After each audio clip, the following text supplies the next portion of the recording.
너의 발걸음 걸음 가는 길마다.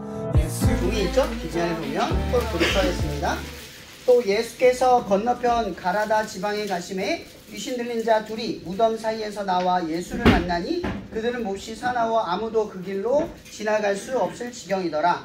이에 그들이 소리질러 이르되 하나님의 아들이여 우리와 당신과 무슨 상관이 있나이까. 내가 이르기 전에 우리를 괴롭게 하려고 여기 오셨나이까 하더니 마침 멀리서 많은 돼지떼가 먹고 있는지라. 귀신들이 예수에 간구하여 이르되 만일 우리를 쫓아내시려면 돼지떼에 들여보내소서 하니 그들에게 가라 하시니 귀신들이 나와서 돼지에게로 들어가는지라.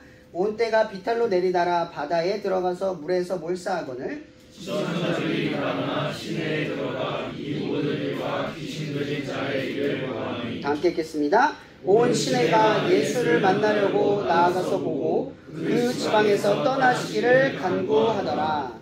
아멘.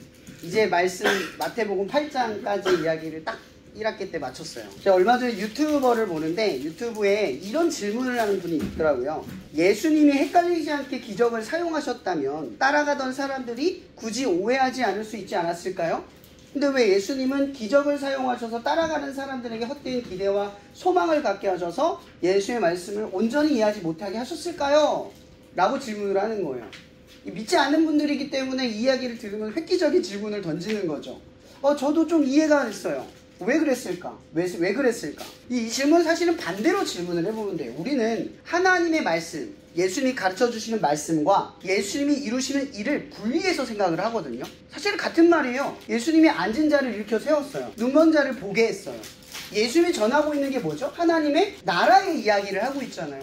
그 나라는 어떤 나라예요? 안 보이던 눈을 가진 사람이 천국에 올라가면 눈을 보게 되고 앉아있던 사람이 천국에 올라가면 다 일어서게 되는 불편함이 없어지는 나라예요. 그러니까 하나님의 나라는 지금 예수님의 가르침과 이 능력이 일관되게 뭘 말하고 있냐면 하나님의 나라는 이런 곳이야. 나는 이러한 회복을 너희들에게 주려고 왔어 라고 하는 말씀의 가르침과 역사가 동반하고 있다는 거예요. 복음의 역사는 어떨까요? 너희들이 구원을 받아 라고 하는 건 말뿐인 게 아니에요. 정말 삶에서 자유가 오고 해방감이 오고 능력이 오고 역사가 있는 삶, 그걸 말하는 거거든요. 근데 우리는 이 복음에 있는 것들을 도덕과 윤리적 가치로 둬요. 이렇게 살면 깨끗하고 건강한 거야. 단지 우리 교회 다니는 사람들 보면 이러잖아요. 교회 다니니까 착할 거야. 예수 믿으니까 사랑이 많을 거야. 이런 식으로 단정적으로 생각을 하잖아요. 그죠? 그게 아니라는 거죠. 예수를 믿는 것과 사랑하는 건 같은 이야기를 하고 있는 거예요. 가기 때문에 사랑한다가 아니라 예수를 믿는다는 건 사랑을 의지하고 사랑으로 살아간다라는 존재로 내가 스스로가 인정받는 거예요. 그러니까 사람들의 인정과 상관없이 내가 사랑을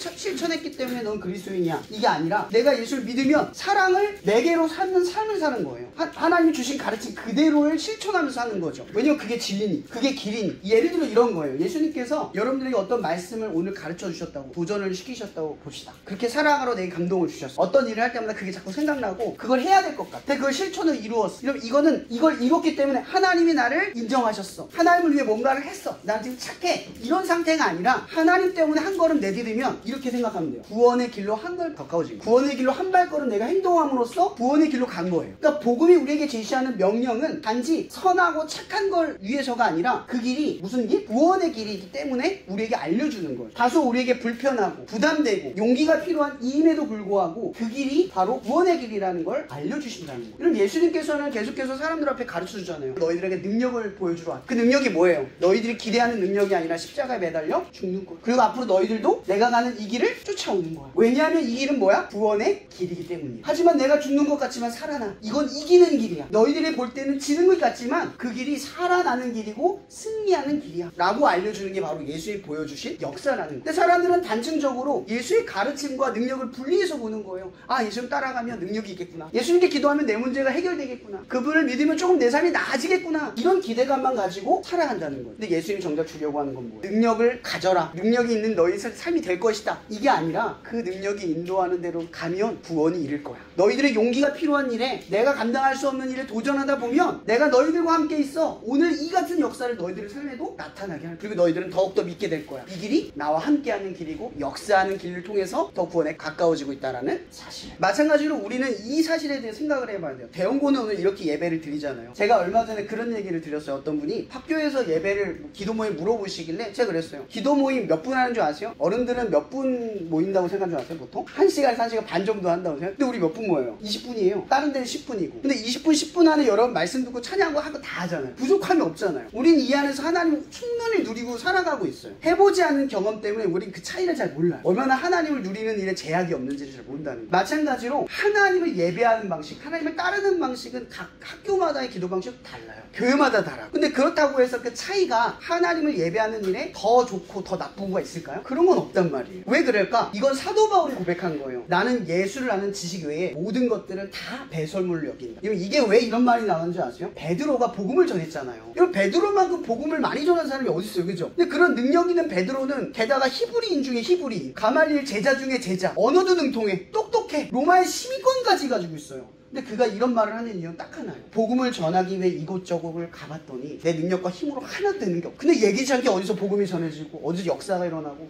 죽었다 살아나게 되고 나는 질 것 같은데 자꾸 이기는 상황이 생겨나는 것을 통해서 봤어. 그럼 바울이 말하는 건 뭐냐면 배설물, 즉 내가 가지고 있는 지식이 전부라고 생각했는데 하나님을 위해서 뭔가 한 발걸음 내디디니까 그 뛰어나는 뭔가 역사를 경험했다는 얘기. 그럼 이 얘기는 이렇게 말하면 돼요. 이런 복음을 전하는 것과 복음이 여러분의 삶에 임하는 건 분리되는 게 아니에요. 예수님을 전하면 분명 고난이 따라요. 근데 그 고난 덕분에 예수님을 경험하고 역사하게 되고 더 믿음이 생기게 돼. 근데 가만히 앉아서 복음을 듣기만 하면, 누리기만 하면 어떤 일이 일어나요? 아무런 역사가 일어나지 않아요. 이런 복음대로 산다라는 건 뭐냐면 복음이 가르쳐 준 대로 행동하고 살아가는 거예요. 그래서 우리의 삶이 복음이 되는 거예요. 복음이 되는 삶으로 바뀌어지는 거예요. 그래서 바울이 이걸 배설물이라고 하는, 내 생각대로 했더니 안 되더라. 복음을 위해 살아봤더니 내 생각대로 하지 않았더니 생각대로 하지 않은 역사들이 더 놀라웠다. 결국 하나님이 최고였다. 이걸 바울이 고백을 하는 거예요. 오늘 본문에 어떤 말이 있냐면 가다라 지방이라고 하는 건 뭐냐면 대가볼의 10개의 이방인 도시, 이방인 도시 중에 하나인데 예수님께서 유대 땅을 머물다가 갑자기 유대 땅을 떠나서 이방인의 땅으로 간 거거든요. 왜 갑자기 이방인 땅으로 갔을까? 우리는 알 수 없지만 예수님의 어떤 계획이 있는 거예요. 딱 도착하자마자 귀신 들린 자 2명이 무덤사에서 그들을 막아요. 아마 그 길은 그 도시에 들어가기에 최적합한 통로였을 거예요. 근데 거기 성경에 뭐라고 돼 있냐면 사람들이 무서워서 이 두 사람을 피했더라. 감당할 수 없었다 이렇게 설명하고 있어요. 예수님이 거기 딱 도착해요. 사람이 감당할 수 없는 문제 앞에 예수님이 딱 도착해요. 그 귀신들이 뭐라고 했을까요? 오늘 말씀의 제목이 하나님의 아들이요 라고 말해요. 이런 세상은 궁주의 권세 혹은 악이라고 이야기를. 여러분 하나님과 세상은 대치되지 않아요. 선과 악은 싸우는 게 아니에요. 성경에서 말하는 선과 악은 하나님이 있고 없고를 의미해요. 그러니까 하나님이 없는 곳은 악, 하나님이 있는 곳은 선인 거예요. 그러니까 악은 하나님의 통제권을 벗어나지 않아요. 근데 악이 왜 존재하냐? 사실 악이 아니라 사탄이에요. 사탄의 역할은 인간을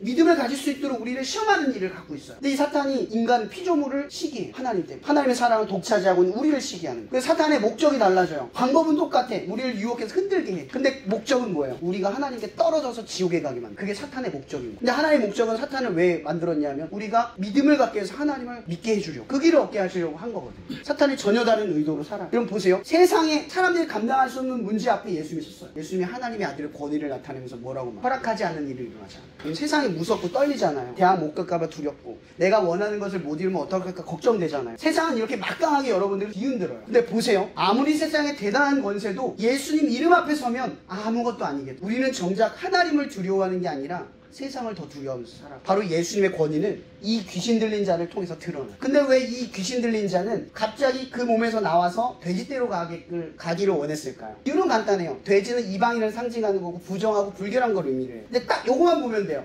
돼지떼를 들어가자마자, 사탄이 돼지떼로 들어가자마자 돼지떼는 어떻게 되죠? 바다에 빠져서 몰살돼요. 이 얘기는 무슨 얘기냐면 사탄의 유혹의 결과는 죽음이에요. 세상을 두려워한 자의 결과는 죽음인 거예요. 여러분 이 구도를 통해서 우리가 볼 수 있는 건 사탄의 목적은 분명하게 우리를 유혹해서 죽음에 이르게 하는 거. 예수 그리스도의 목적은 뭐예요? 인류를 구원시키는 거. 거기에 있다는 걸 대치적으로 보여주고 있다는 거. 근데 마지막 결과는 뭐냐면 이 기적을 본 사람들이 마을로 돌아가서 이 복음을 전하고 다시 돌아와. 그리고 사람들이 그 기적을 보자마자 예수가 떠나기를 간구한다고 성경은 이야기하고 있어요. 왜 이런 일이 벌어졌을까요? 아주 단순합니다. 그들이 두려운 건 돼지떼가 죽어서 자기의 재물을 잃어버린 두려움. 그러니까 세상을 두려워하는 사람은 예수님이 코앞에 와도 알아차리지 못한다는 거예요. 삶이 무서운 사람들은 예수님이 여러분을 찾아가도 그 예수님이 여러분들을 만날 수 없는 사람이 된다는 뜻이에요. 오늘 본문을 통해서 우리가 기억할 것은 딱 하나예요. 예수님은 세상의 모든 권세를 이기시는 분입니다. 아멘. 그 이기시는 권세를 만나려면 세상을 두려워하지 않고 하나님을 두려워한다는 사실을 꼭 기억하게 해요. 이번에 시험 기간을 맞이하는 여러분, 시험 결과가 어찌할까를 두려워하지 말고 하나님이 나를 지금 어떻게 볼까를 두려워하는 마음으로 이 시험 기간을 준비한 여러분이 되기를 축복할게요. 기도하고 마칠게요.